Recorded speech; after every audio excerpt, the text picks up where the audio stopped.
I work at a haunted motel. The guests are not human, PT1. I should have known something was wrong the moment I saw the ad. Night clerk wanted. No experience necessary. High pay. Cash only. That last part stood out. Nobody pays in cash anymore, and definitely not at the rate they were offering. 3 times what a normal graveyard shift job would pay. But I was desperate. Rent was overdue. My car was on the verge of breaking down, and my fridge was as empty as my bank account. The motel sat on the outskirts of town, a crumbling relic from the 70s, barely visible from the highway. The neon sign flickered erratically, buzzing like a dying insect. Moonlight Motel, it read, though half the letters were burnt out. Moonlight Motel. It looked abandoned, but as I pulled into the cracked parking lot, I saw a single light glowing from the office window. Inside, the air was thick with the stench of mildew and something else, something metallic, like rust or blood. Behind the desk sat a man who looked like he hadn't slept in years. His skin was pale, almost translucent under the flickering fluorescent lights, and his eyes were sunken, shadowed by deep circles. "You here for the job?" His voice was flat, emotionless. I hesitated before nodding. He pushed a set of keys across the desk. "You start tonight." "No interview?" I asked. "Not necessary." I should have walked out right then, but the weight of my empty wallet kept me rooted to the spot. I swallowed my unease. "Any rules?" The man's gaze darkened. His lips barely moved as he spoke.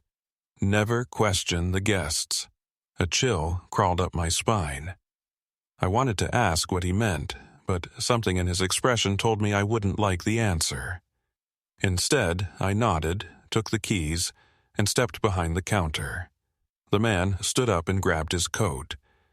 "I'll be back at dawn. Don't leave the office. Don't talk too much. And whatever you see on the cameras, ignore it."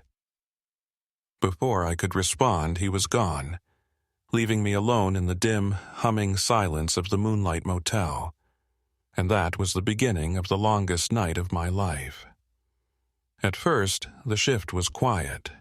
Too quiet. The only sound was the steady ticking of the old wall clock and the occasional gust of wind rattling the windows. I busied myself organizing the scattered papers on the desk, trying to ignore the peeling wallpaper and the faint smell of something rotten wafting from the vents. The guest log sat open in front of me. I flipped through the pages. Something was off. The names were strange. Some were illegible, written in symbols I didn't recognize.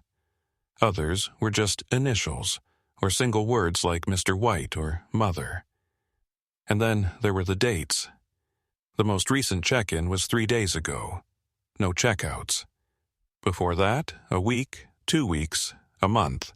Pages and pages of guests arriving, but never leaving. A shiver crept up my spine. The bell above the office door jingled, and I nearly jumped out of my chair. A man stood in the doorway. At least I thought it was a man. His face was wrong. Something about the way the shadows fell across it made it seem like his features were shifting, like his mouth and nose weren't quite where they should be. His suit was too clean, too crisp, like it had just been ironed moments before. He didn't blink. "I need a room," he said. His voice didn't match his lips. There was a lag, like a badly dubbed movie. I forced a smile, pretending not to notice. "Sure. How many nights?" He tilted his head slightly, just the one. A lie. I knew that now. I handed him a key, trying not to let my fingers touch his as he took it. His skin was ice cold. Without another word, he turned and walked toward the hallway. His footsteps were off, too slow, too deliberate, like he was mimicking how a person should walk, but not quite getting it right. I watched him disappear into the shadows of the motel's dimly lit corridor.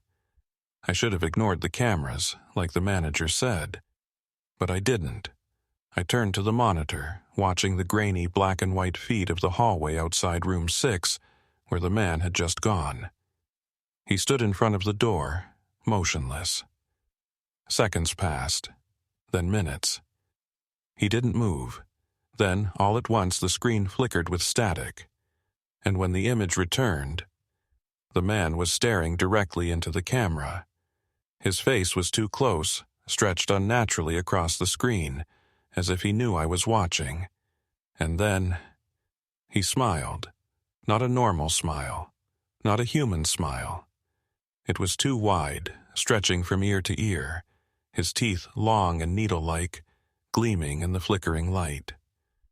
I slammed the monitor off. I didn't sleep at all that night. And when dawn came, the man was gone, but the key to room 6 was still on the desk, untouched. The second night felt heavier.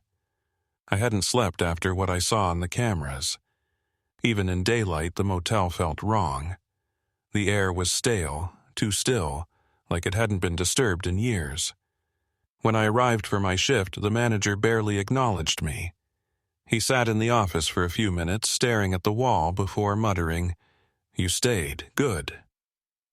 The night started slow. I spent the first few hours flipping through the old guest logs, trying to make sense of the bizarre entries.